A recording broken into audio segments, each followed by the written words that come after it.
Assalamualaikum warahmatullahi wabarakatuh. Saya akan melanjutkan membaca buku dengan judul Sirah Nabawiyah, Perjalanan Hidup Rasul yang Agung Muhammad Sallallahu Alaihi Wasallam, yang ditulis oleh Syekh Safi Rahman Al-Mubarakfuri.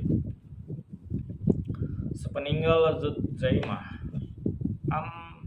Amr bin Adi bin Nashar al-Lakhmi kemudian menjadi penguasa atas Hirah dan Anbar, yaitu dari tahun 268 Masehi hingga tahun 288 Masehi. Dia adalah raja pertama dari dinasti Lakhmi pada era Kisra Sabur bin Ardashir. Kekuasaan dinasti Lakhmi terus berlanjut atas wilayah Hirah hingga bertahtanya Qabas bin Fairuz tahun 448 hingga 531 Masehi.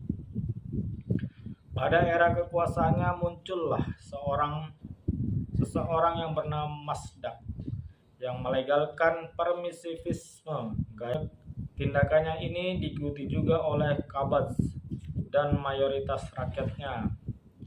Qabas kemudian mengirim utusan kepada Raja Hirah, yaitu Al-Munzir bin Ma'us Syama tahun 512 hingga 554 Masehi, dan mengajaknya untuk memilih paham ini dan menjadikannya sebagai way of life. Namun Al-Munzir menolak ajakan itu demi menjaga martabat dan harga diri, sehingga Qabas mencopotnya dan menggantikannya dengan Al-Haris bin Ammar bin Hajar Al-Kindi yang merespon ajakan kepada Masdakisme tersebut.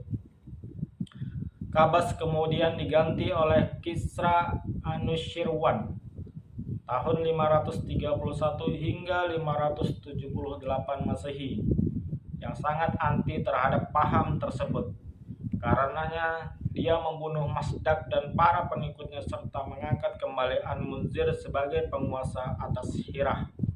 Sementara itu, dia terus memburu Al-Harits bin Ammar, akan tetapi dia meminta perlindungan kepada kabilah Kalb hingga meninggal di tengah mereka. Sepeninggal Al-Munzir bin Ma'us Syama, kekuasaan terus dipegang oleh anak keturunannya hingga sampai ke tangan An-Numam bin Al-Munzir.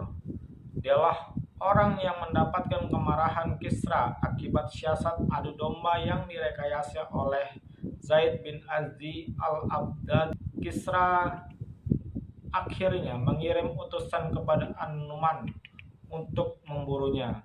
Maka secara sembunyi-sembunyi An-Numan menemui Hani bin Mas'ud, kepala suku Ali Saiban, seraya menitipkan kepadanya keluarga dan harta bendanya. Setelah itu dia menghadap Kisra yang langsung menjebloskannya ke dalam penjara hingga meninggal dunia.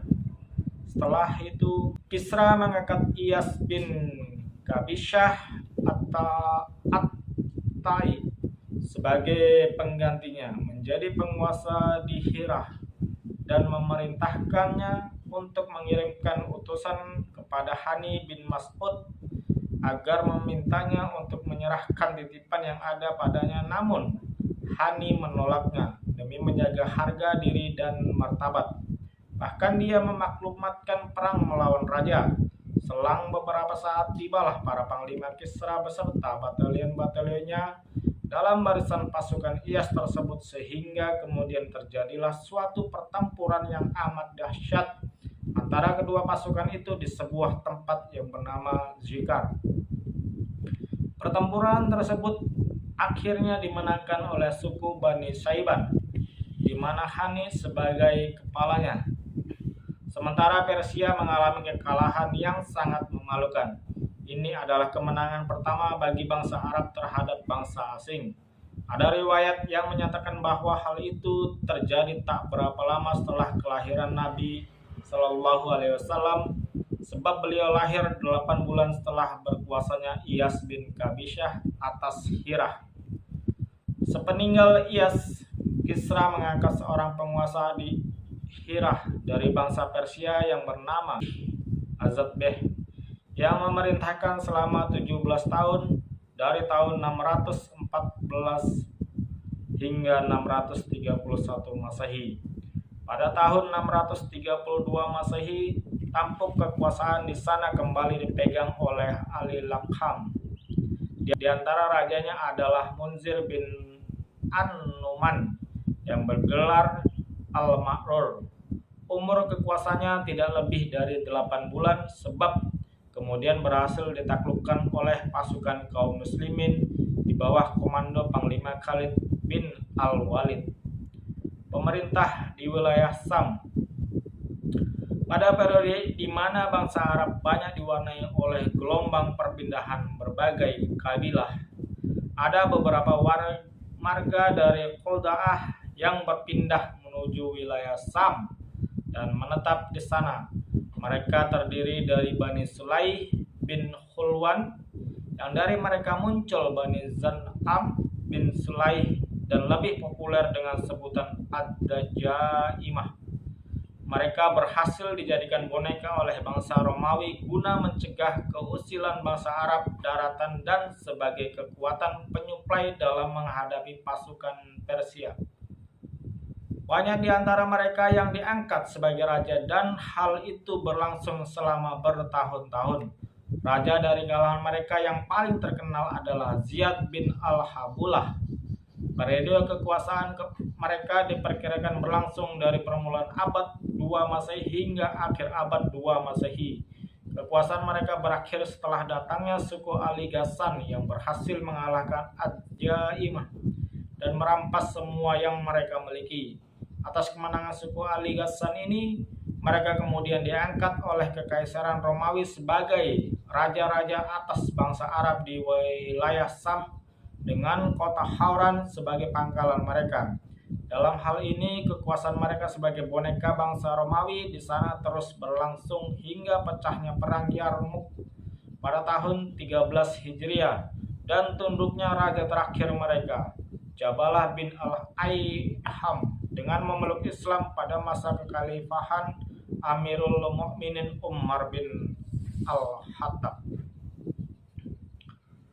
Keemiran di Hijaz. Ismail alaihissalam menjadi pemimpin kota Makkah dan menangani urusan Ka'bah sepanjang hidupnya. Beliau meninggal usia 137 tahun. Sepeninggal beliau, kedua putra beliau yaitu Nabit kemudian Qaidar secara bergilir menggantikan posisinya. Ada riwayat yang menyatakan bahwa Qaidarlah yang lebih dahulu, setelah itu Nabit. Lalu sepeninggal keduanya, urusan makhluk kemudian diambil alih oleh kakek mereka, Mujad bin Ammar al-Jurhumi. Dengan demikian, kepemimpinan atas kota Makkah jatuh ke tangan suku Jurhum, dan hal ini terus berada di tangan mereka. Semua putra Nabi Ismail menempati kedudukan yang terhormat di hati mereka lantaran jasa ayahanda mereka dalam membangun Baitullah. Namun demikian mereka tidak mendapatkan kedudukan apapun dalam pemerintahan. Meskipun masa demi masa, dari hari demi hari sudah berlalu, keadaan anak cucu Nabi Ismail tetap saja redup tidak menentu hingga pada akhirnya kondisi suku Jurhum pun semakin melemah menjelang munculnya Nezzar. Di lain pihak, bintang politik Adnan mulai bersinar di seantero langit Makkah sejak masa itu. Hal ini ditandai dengan momen serangan Nebukadnezar terhadap bangsa Arab yang terjadi di Zat